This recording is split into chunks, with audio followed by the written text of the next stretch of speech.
The last period we have completed some part of 1.3 Little Girls Wiser Than Old People. This story, when we read it, we come to understand that happens on Easter, the festival Easter. आपल्या सर्वांना माहिती आहे की Easter हा सण Christian धर्मीय आहे. ख्रिस्ती धर्म मान्यतेनुसार येशू ख्रिस्त गुड फ्रायडेच्या दिवशी क्रुसावर चढविले गेले व बरोबर 3 दिवसांनी म्हणजेच रविवारी त्यांनी पुन्हा जन्म घेतला. म्हणून ईस्टरचा आठवडा हा पवित्र आठवडा म्हणून ओळखला जातो. यातील शेवटचे 3 दिवस म्हणजेच मौंदे गुरुवार, उत्तम शुक्रवार व होली सॅटर्डे असे मानले जातात आणि त्यानंतर ईस्टरचा रविवार येतो. ईस्टर हा सण प्रत्येक देशामध्ये साजरा केला जातो, फक्त त्याच्या पद्धती मात्र वेगवेगळ्या आहेत. याचा काही भाग आपण घेतलेला आहे की 2 मुली आहेत. रविवारी प्रार्थना संपल्यानंतर नवीन कपडे अंगावर चढवलेले आहेत, डोक्यावर रेड कर्चिफ त्यांनी बांधलेला आहे आणि बाहेर त्या खेळायला येतात एका पॉन्डमध्ये, एका डबक्यामध्ये की ज्यामध्ये पाणी आहे, चिखल आहे आणि नवे ड्रेस अंगावर आहेत आणि दोघे पाण्यामध्ये खेळतात. आणि लहान मुलगी जी मलाशा आहे तिच्याकडून मोठी मुलगी, तिची मैत्रीण आकुलका नावाची, तिच्या अंगावर पाण्याचे शिंतोडे उडवले जातात. आकुलकाला राग येतो आणि ती मलाशाला रागावते आणि मारायला धावते आणि लहान मलाशा आपल्या घराकडे पळते. इथपर्यंत आपण घेतलेला आहे. आता या ठिकाणाहून पुढे आपण आपल्या या पाठाची सुरुवात करत आहोत. Akulka's mother passed by. She saw her daughter's dress bespattered and soiled.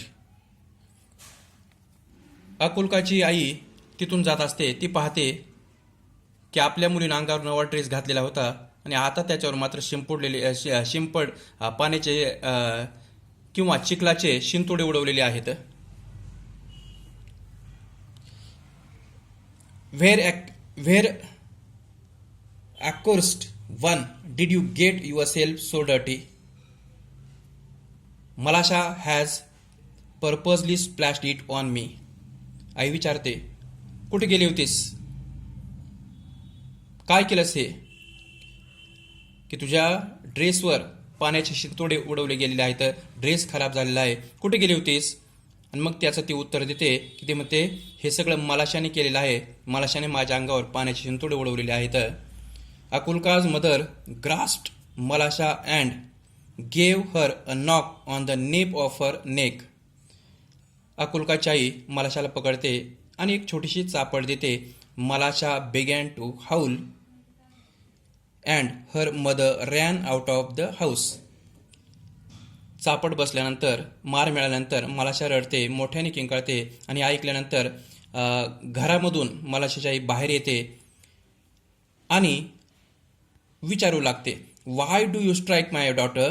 She began to scold her neighbour. आणि शेजारी नसलेल्या अकुलकाच्या आईला मलाशाची आई विचारते की माझ्या मुलीला तुम्ही का मारलं? One word brought back another and the women began to quarrel. अशा प्रकारे सुरुवातीला 2, मग 3, 4 अशा प्रकारे गर्दी वाढत गेली आणि एकमेकांचे भांडण सुरू झाले.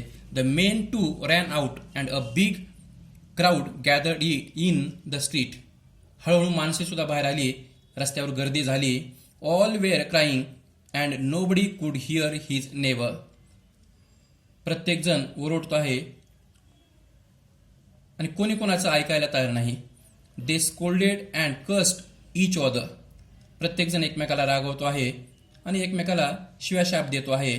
One man gave another man a push. एकमेकाला धक्के मारतायत. And a fight had begun. आणि पुन्हा त्यांचे भांडण सुरू होतात. When Akulka's grandmother came out. आणि एवढा गोंधळ झाल्यानंतर अकुलकाची आजी घरातून बाहेर येते. She stepped in the midst of the peasants. Peasant म्हणजे शेतकरी. त्या सर्व शेतकरी आहेत त्या सर्वांच्या मध्ये ती जाते and began to talk to them. आणि त्यांना बोलू लागते, what are you doing dear ones? तुम्ही हे काय करताय? Consider the holiday. This is a time for rejoicing. अरे आज कोणचा दिवस आहे माहित नाही का तुम्हाला? हा आनंदाचा दिवस आहे आणि आनंदाच्या दिवशी भांडताय काय? And see what scene you are doing. आणि एवढंच नाही तर काय हे पाप करताय, काय चुकीची गोष्ट हे करताय? ही चुकीची गोष्ट तुम्ही करू नका. ती आजी सर्वांना सांगण्याचा प्रयत्न करते. They paid no attention to the old woman. मात्र त्या वयस्कर स्त्रीकडे कोणी लक्ष देत नाही. And almost knocked her off her feet. आणि तिला मात्र ढकलून देतात. She would never have stopped them if it had not been for Akulka and Malasha. While the woman exchanged words, Akulka wiped off her dress and went back to the puddle in the lane. अकुल्का घरामध्ये जाते, अंगावर पडलेले शिंतोडे साफ करते, पुन्हा स्वच्छ करते dress आणि पुन्हा एकदा त्या पडलमध्ये जे गल्लीमध्ये आहे, जो पॉन्ड आहे, डबका आहे, त्यामध्ये खेळण्यासाठी पुन्हा जाते. She picked up a pebble. हातामध्ये एक छोटासा खडा घेते. And began to scratch the ground so as to let the water off into the street. While she was scratching Malasha came up and began to help her. एक लहान तुकडा घेतला आणि जमिनीवर खरडला तिनं की तिथून त्यात पाणी बाहेर निघून जावं. आणि हे सगळं करत असताना मलाशा पुन्हा तिच्या मदतीला आली आणि दोघी मिळून ते कृत्य करू लागल्या, काम करू लागल्या. She picked up a chip and widened the rill. तिनं सुद्धा एक छोटासा चिप घेतली, थोडासा दगड घेतला छोटासा अंकुचीदार, आणि तिनं सुद्धा तो जे रील आहे ते मोठं करायला सुरुवात केली. The peasants had begun to fight. सर्व शेतकरी आपसात भांडत होते. Just as the water went down the rill toward the place where the old woman was trying to separate the men. अगदी तो ओढा, पाण्याचा छोटासा झरा, अगदी ज्या ठिकाणी माणसं भांडत होते तिथपर्यंत आला. The girls ran. मुली पळू लागल्या. One from one side of the reel, the other from the other side. आणि त्या छोट्याशा नाल्याच्या भोवती दोन्ही मुलं पळू लागल्या. Look out Malasha, look out, shouted Akulka. Akulka मलाशाला सांगू लागली, लुक आउट, पहा पहा.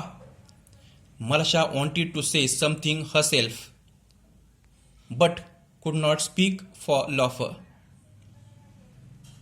मलाशा काही सांगू इच्छित होती परंतु तिला हसू इतकं आलं की त्याच्यामुळे ती सांगू शकली नाही. The girls were running and laughing at a chip which was bobbing up and down the reel. They ran straight into the crowd of the peasants. तो नाला अगदी ज्या ठिकाणी भांडणं चालू होते त्या ठिकाणीपर्यंत गेलेला होता. त्या ठिकाणीपर्यंत ते पाणी गेलं. दी ओल्ड वुमन सॉ देम. त्या वयस्कर स्त्रीनं, अकुल्काच्या आजीने ते पाहिलं चित्र. कोणतं? दोन मुली एकत्र पुन्हा खेळतायत. Said to the peasants. आणि ती त्या भांडणाऱ्या सर्व शेतकऱ्यांना म्हणू लागली, शेजाऱ्यांना म्हणू लागली, shame on you before God main.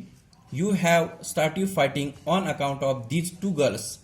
या दोन मुलींमुळेच तुमच्यात भांडणं सुरू झाले आहेत. And they have long ago forgotten it. आणि त्यांनी मात्र हे भांडण कधीच विसरल्या तो दोघे पण. The dear children have been playing nicely together. त्या दोघी मुली पहा पुन्हा एकदा खेळायला सुरुवात त्यांनी केलेली आहे. आपले भांडण त्यांनी विसरले झालेले दोघींमध्ये. They are wiser than you. आणि तुम्हीच विचार करा की खरोखरच त्या मुली लहान जरी असल्या तरी तुमच्यापेक्षाही जास्त हुशार आहेत. The main looked at the girls. सर्वांनी त्या मुलींकडे पाहिलं. And they failed ashamed. सर्वांनाच लाज वाटली की पहा दोघी मुलीमध्ये भांडणं झाली पण पुन्हा ते खेळू लागल्या आणि आपण मात्र एकमेकांबरोबर अजूनही भांडत आहोत. एकमेकांना एकमेकांची लाज वाटली. Then they laughed at themselves. आणि एकमेकांकडे ते पाहून हसू लागले. And scattered to their farms. आणि आपापल्या शेतामध्ये निघून गेले. अशा प्रकारे ही स्टोरी या ठिकाणी संपते आहे. धन्यवाद.